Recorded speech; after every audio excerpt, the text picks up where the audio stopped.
Hello and welcome to the Discover History YouTube channel, and tonight I'm going to talk a little bit about the history of Worcester. And obviously, as many of you will know now, Worcester is the base for Discover History, and actually my hometown and Helen's hometown, so we know Worcester quite well, to be fair. We've been doing guided tours of the city, and as you can see in our playlist, if you look at Worcester history, you will see a whole host of topics under there, including things such as Georgian Worcester, 17th century Worcester, and tonight we're going to look at Roman Worcester, a period that we haven't looked at the moment. So it's a premiere of this period in history locally as such, really.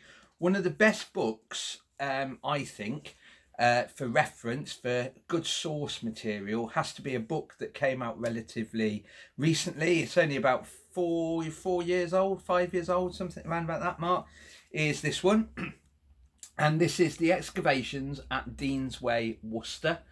And it's an absolutely fantastic book. As you can see, the excavations took place in 1988, 1989, and I, for one, went down every single Saturday, and I mean every single Saturday. I do know several archaeologists that are still archaeologists now, and they used to see me come down every single Saturday and spend hours watching them digging the ground. I even took things with me, for example, a notebook to write things down with. I took a camera and took vast quantities of photographs, which I've got stored away somewhere.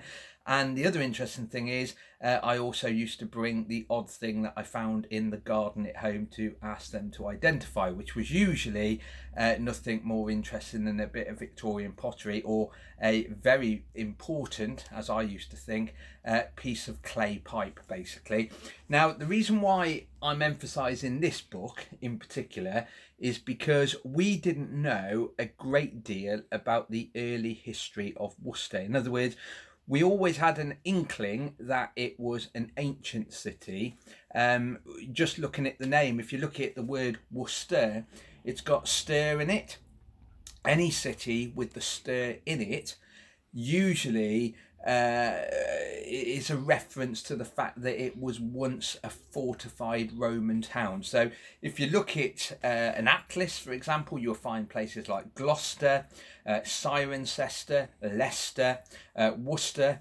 They all mean they have at least Roman origins. And like I said, we always had this idea that Worcester was Roman, but we didn't have concrete evidence as such, really. So luckily, when Worcester was being redeveloped, and in particular they were building the Crowngate shopping centre, they did a massive archaeological dig. And as I said, and as I have said before, it had a massive influence on my life, and in particular to the point now I take people around Worcester, talk about Worcester, and have written about the history of Worcester. So it had a massive impact, really. So what was Roman Worcester like? Well, at the end of the Iron Age, the Romans had invaded again. Now you have to remember the Romans came to Britannia, as they called it, twice. The first time was around about 50 to 55 BC, and that was under the command of Julius Caesar. They didn't get into the Midlands. It was a failed invasion, basically. So the fleet was pretty much wrecked, and the Romans started to withdraw and basically gave up on Britain. But in 43 AD, we then have Claudius lead another invasion, this time with a larger force, around about 24,000 men. And famously, that also included war elephants, and they landed on the south coast in that year, 43 AD, and then started to move their way north, conquering all the little tribes as they went. And we know for a fact that they came into the Midlands around about 50 AD. So we know that they started to occupy the area where Worcester now is. Now, we think it was the 20th Legion because they were the ones that occupied the area post-conquest, really, and they would have seen the small settlement that started around about 700 to 750 BC, and that settlement would have started on what is now the site of Worcester Cathedral and the King's School. So we've all seen this image before. You can just about see Worcester Cathedral on the left-hand side there, the far left-hand side.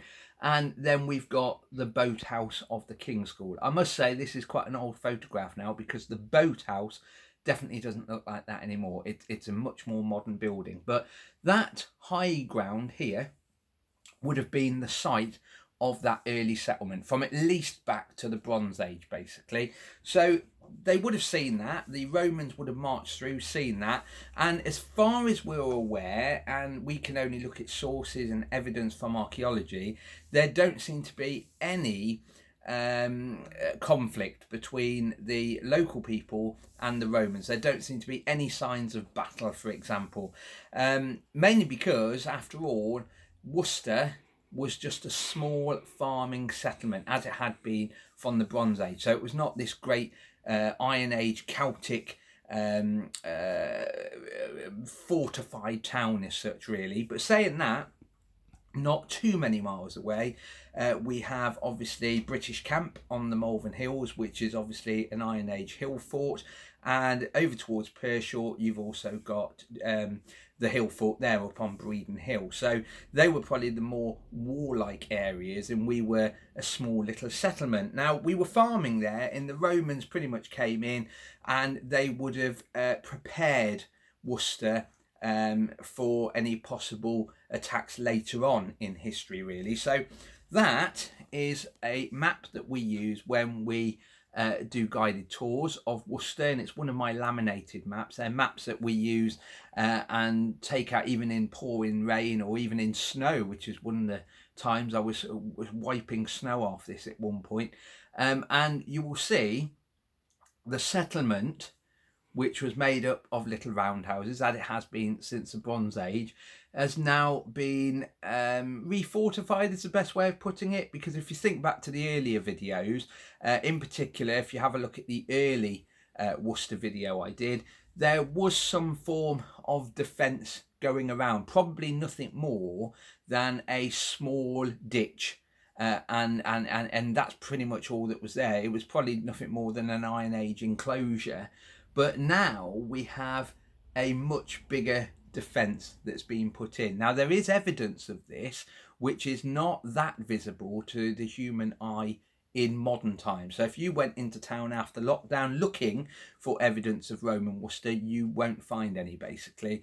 But saying that, we know in the 1970s, late 60s, early 70s, there was another archaeological dig, not the Dean's Way dig, another one that really concentrated on the area of what was the Lichgate Shopping Centre, or what is now known as Cathedral Square and Cathedral Plaza. And there was a massive ditch that was found, and that's not Iron Age, it's not from the early settlement, it is at least Roman in date. So it's probably 1st century. And what it actually was, what they'd actually found is this here. They'd actually found the north section of what would have been the nucleus as such, really, of Roman Worcester. Now, if you have a close look at that map, you will also notice, as well as the roundhouses on there, you will also notice some rectangular and square buildings. Now, I've only drawn them on. They're not actually exactly where they're meant to be, but I've just drawn them on to show that there was roundhouses still being used when the Romans came here. It's very, very important. They wouldn't have just completely knocked them down. But you've got these new Romano buildings being put in as well. Now, there were several roads put in. For example, the High Street was laid out to be a strong road. The reason for that was to allow vehicles such as wagons and carts and even horses and even soldiers to march in and out of this quite important little town that was starting to develop on the banks of the River Severn. And there would have been, as time went on, further roads, including one that cut across to the east, and there was also a southern one. Some people now think it was the southern road that was the more important one, the one that would have pretty much gone along London Road as it does today, quite an important arterial road today. So that was Roman Worcester right at the time the Romans came here. So the 20th Legion would have been marching through, and they would have thrown up this earthwork, basically a massive ditch, soil from the ditch thrown up to make a palace, to make a rampart as such, and then it would have been covered in wood, a palisade around the top, and probably gates to cut the town off as such at night or in times of war. Now, we don't think there was a bridge at this time, even though some people think there may have been. We're not 100% sure. But what you have to remember is just at this point here was also the fording point across the river. So at the end of the day, they were probably waiting till low tide. Remember, the river was tidal until the 1840s, so they could literally cross over to the other side. And the West Bank, really, at the time, was the land of the foreigner. It was the Welsh side. Now, we're not saying Wales started there. It may have done, we're not sure. But it was the side that was too close to the tribes in Wales. Now, the Romans built this fortification, and they didn't stay in it for very long, as I will explain in a second. Now, as I said, the Roman fortification, the north boundary was literally where Pump Street was, which is basically the road going down to City Walls Road off the High Street, and then it would have gone back, heading south towards where the cathedral is. So the boundaries are basically the back of the cathedral, so that's how small an area it was really, the back of the cathedral up to pretty much where St Helens Church is, and also Pump Street. So it was a relatively compact area, but we know that it did grow over time. We know that because archaeologically we do find buildings being built outside that little nucleus. Now, by the 2nd century, by the 3rd century, for example, more buildings were added to, and there are some large buildings as well we have evidence for. Under the Hive, the home of really the Archive and Archaeology Service, there is an absolutely large columned building under there. We don't know its use. We haven't got a clue what use it had, but it's absolutely massive. And behind the Hive, which is pretty much where the railway viaduct is today, there was also quite an important road that came off this main road running along the High Street, and it went down to the river. Most of the roads went down to the river, interestingly. But then as far north as Britannia Square in Worcester, there was also Roman buildings out that far as well, and they would have been right on the edge of what would have been the Roman town at that time. Now, trade in Worcester was blossoming. We know by the end of the Roman period, so by the 5th century, there was a lot of trade going on in Worcester. And one of the main reasons for that is because of the river and the fact it was a relatively peaceful area. Now, we think boats would have come upriver, upstream, from the Forest of Dean area, so from the West Bank, but upstream. And they probably brought with them wood and vast quantities of iron ore. And when they got to Worcester, it was unloaded and it was smelted down.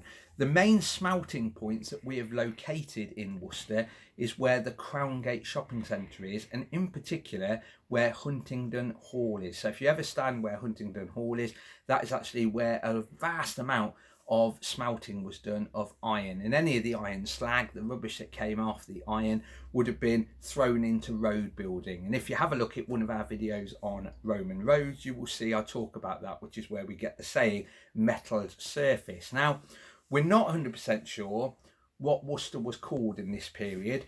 We think it was known as Virtus, and the reason for that is after the Roman period, a document appeared which listed all the towns and later on cities in the Roman Empire. And the interesting fact is they mention in there Virtus. And if you follow the way it's wrote, for example, starting south, moving north all the time, for example, Worcester is probably the town that they call Virtus. But saying that, we are not 100% sure. We're about 99.9% sure. So what we do when we do a city tour, when we talk about Roman Worcester, we call it Virtus, but we always add in there that we're not 100% sure. We're 99.9% sure.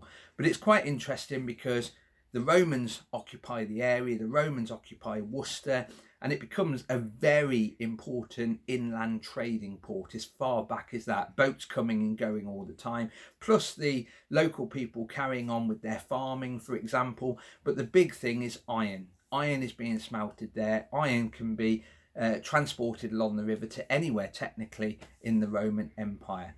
But sadly, by the 5th century, when the Romans are starting to go, then we would have got attacked by all these newcomers that were coming along, the Angles, the Saxons and Jutes. And I'm not going to go into too much detail, because if you look through the playlist, you will see another video, but on Anglo-Saxon Worcester. Hopefully, by the end of lockdown, you will be able to click on each video and it should cover the history of Worcester from early Worcester. That's the oldest one that we've got on at the moment. And it should take you up to 21st century Worcester. And hopefully you'd have a nice little set of videos that tells you about the history of Worcester. But like I said, we can't go into too much detail. We always try and keep these videos short, and there's so much history in Worcester.